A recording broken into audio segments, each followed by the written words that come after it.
basically the goal was, when I first got the book deal, everybody thought that I must be writing a mobile security book because that's usually what I research.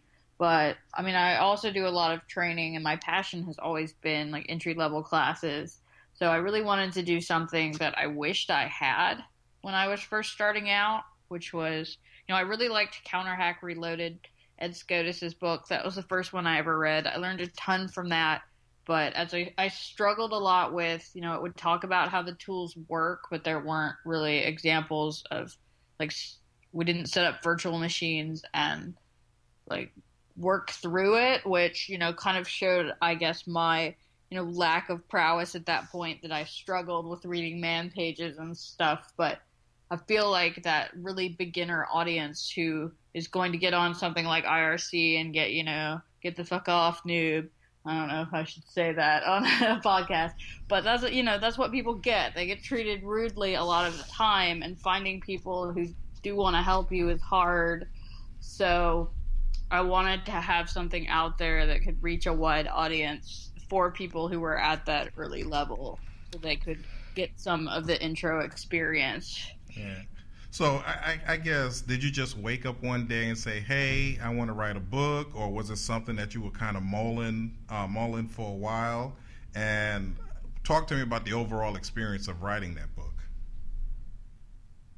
Well, I'd always kind of had it in the back of my mind that I might want to someday write one, but I was actually approached by the publisher. I think one or two of their previous authors had recommended me. I have a really bad habit of proofreading everything I read, so I had turned in some like missing commas and things on previous books, which is, I guess, kind of a jerky thing to do, to tell people they need to put more commas in their book. But this happens. I don't always have the best tact, I guess, but luckily that seemed to impress said authors, and they told No Starch that they should make a book deal with me. So I guess No Starch, one of their editors, wrote me and asked if I would be interested, and I was just like, yes, absolutely, yes.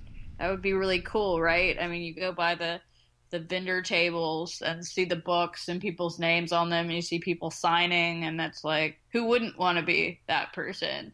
But then everybody told me after I signed the book deal, say goodbye to your friends and family now, because you're not going to see them. It's going to be like the most horrible experience of your life and all that. And it's like, well, it's certainly not the most horrible experience of your life. It's really amazing seeing it in the bookstore, and it's really amazing now that it's done. But it is a very frustrating experience. I think particularly for the kinds of people who kind of self-select into these really technical fields where, the same reason there's so many security vulnerabilities is that, we want to get stuff done, and when we've got the functionality done, we move on to the next thing instead of cleaning it up and making sure it's secure. I mean, that's why software engineering, has so many flaws in a lot of ways. We like to build stuff, not perfect it.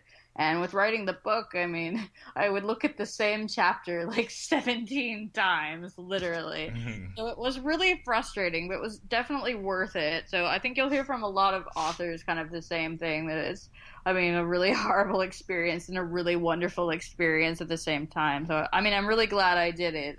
Somewhere in the throes of the editing process, maybe I wasn't glad I did it, but I really am now that it's out. So the real question is, would you do it again? Like, would I write a second one? Yes. Yeah, if you would write I don't know. Maybe. I really want to write a novel someday. Maybe really down the line somewhere I would. It did take a lot of time. I feel like pretty much the year and a half. And what they don't tell you is it's I probably had it in about the format it's in now, start to finish, probably a good 8 months before the thing came out, because there was just edit after edit after edit after typesetting and messing with the pictures, and then some new version of a tool would come out and I have to do it again. And it was, it just took up so much time that I feel like I've got other check boxes I want to check right now, between working on things like my exploit development. I really want to win own someday, and working with my companies, trying to build up my product, that it's so far in the future that I'll have time to do it again. But maybe after my company's exited for a ton of money and I've won own and I'm sitting back on the beach, then maybe. Yeah. Yeah. Well, I guess my experience was it was at the ShmooCon conference, and I saw the book on the table, and I just picked it up, and I was like, oh, another pen testing book, and I was just kind of perusing through it, and I think at the primer, I was reading the primer, and I think after the third page of the primer, I was actually hooked into the book because it was very well written, very informative, and as an educator, I was like, hey, I could use this in a class. So I ended up buying the book right then and there and read the whole primer at the conference. And once I got home, then I read through more of the book. And I actually went through the book twice. The first time, I guess I read it more as a practitioner. The second time, I read it more as an educator, as how can I incorporate this into the class. And one of the key things is that the book is a foundation beginner's book. It holds your hand through many of the aspects, as you state, that most books don't. And the flow of the chapters and the parts were very well organized. Is this like a thought pattern of how you work, or I mean, how did you go about putting these particular topics together and choosing those specific tools and techniques? As stated in the book, there's so much more that you could have talked about. How did you kind of select these particular topics and techniques and so forth? Well, I had been teaching introduction to pen testing at conferences and hacker spaces and things like that for probably about a year before I started the book. So I had kind of gotten an idea for what worked well and what didn't work well for my students, like the stuff that people are always struggling with in classes I more shied away from, or tools that were really hard to set up and broke a lot. I tried to shy away from, because I mean, I wish I had put more in, honestly, but I mean, at some point I was like, this thing's going to be 10 pounds, like the CISSP book. Nobody's going to want to carry this around, which I guess since everybody has an iPad now, that doesn't matter.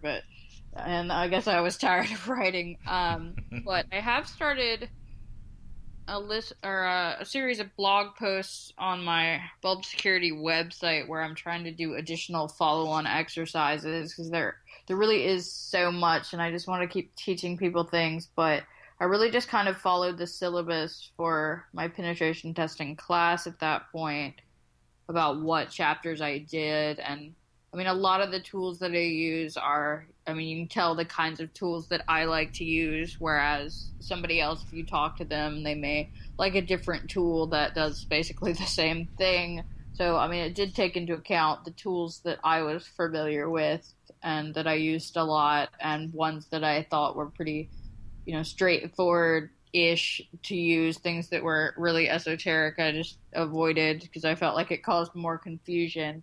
I really wanted it to be approachable, and I really wanted it to be, I guess, more conversational, even than it turned out to be. I kind of fought with my publishers about it because I really wanted it to be something that people wouldn't find it completely dry to read it. And I really do like to see it in colleges and used in other people's classes. It's somebody sent me a picture on Facebook that it was like in their college bookstore, and that was just like the coolest thing ever. 'Cause I remember going to the college bookstore. So, I really like to see it, in intro level kinds of classes like that at a university, where most people probably just have to fulfill a requirement, or they saw something about hacking on the news and think it's cool, or when somebody gives it to their kid, that's really great. When somebody's son or daughter like wins it at a conference, or they buy it for them for like the holidays or a birthday. I mean, I really like stuff like that. I really like it getting to the people who aren't already in the hacker community, because people who are already going to the conferences and know everybody, even if they're new, they have people they can ask questions to, and they know they'll get a good response as opposed to a nasty one. So I really want it to get to the people who don't have that yet. Yeah, and one of the key chapters that I really enjoyed was the exploit development. Showing you how, okay, you've gone through these first three parts, and we've shown you how to do it using the various tools, and now we're going to show you the manual way of maybe creating your own exploit development. When you teach this section in your introduction to pen testing class, how is it normally taken by the students? Is it one of their favorite chapters? Because it seems to be more work than the previous three parts. Right, it is, and like you said, I kind of designed it that way. It's the only thing that's after that is, the smartphone pen test framework. It's supposed to be, this is my tool. Now that you've done all this, you can build a tool too.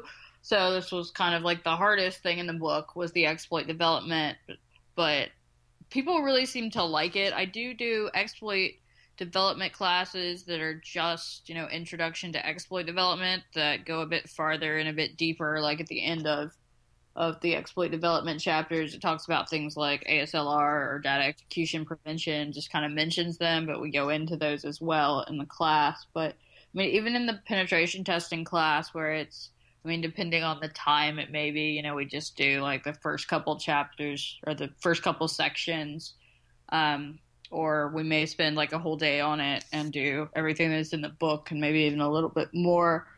People really like it, and that was a lot of people have said they really like the exploit dev chapters for, I guess, kind of the same reason. It makes it really approachable. I never want to rag on anybody else's book, especially when a lot of the books are really old and a lot of the tools that we have now that I was able to use, like Mona.py from Coral and Team and Immunity Debugger, weren't there. And they do make it a lot easier for beginners because it kind of like visualizes things for you and helps you out, which I think is nice. But I feel like a lot of people have said that it made it really, approachable, whereas again, kind of when I was starting out, probably the first time anything ever made sense for me in terms of exploit development was when I took the offensive security certification, OSCP. But, the kinds of stuff I read before that, I was just like, I have no idea what's going on here. It wants me to know all this, like, esoteric stuff about the CPU, and it's like, nobody has time for that. Yeah. So really wanted, again, to make it, this is a pretty advanced topic, exploit development, but I think, you can kind of get a handle of the basics and get kind of simple working exploits going, and that, makes people interested. It's like, wow. In a lot of cases, some of the stuff that's still working in enterprises isn't much more exciting or advanced. So it can really, I think, get people interested, and that's really the goal, is to get people to want to continue in information security. Certainly at the end of reading my book, they won't be an expert, but if they're, hooked and enjoying it, then they can work up to that, I think. Yeah, but I was very pleased with the book. There was one thing that I was looking for that I normally look at all the books that books pertaining to pen testing and security audits, is the reporting aspect. As a pen tester, you need to be able to roll all this information up and have maybe some sort of report templates, and I was hoping that I would have found that on there, but I didn't see any reporting templates. What's your feeling about the reporting aspect when it comes to pen testing and rolling up the information? Well, the reason there wasn't a reporting chapter or anything more than just a basic, it was that everywhere in my life that I've ever worked for, they've had their own template, and places I've subcontracted for. And if I look at the kinds of things that I write, just when I'm doing a penetration test as bulb security, as a prime, I can just tell the little bits and things I've taken from all these other places. I just worried that I was going to end up in some sort of lawsuit situation. So it just seemed better to not put it in there as much as I wanted to, because who knows who's going to say, she stole this from me, about, what we use in our company, and that's how we make money. Yeah. So that's why I didn't put it in there. Yeah. I do think that, mean, ultimately, reporting is the most important part of penetration testing, and I have had readers write me about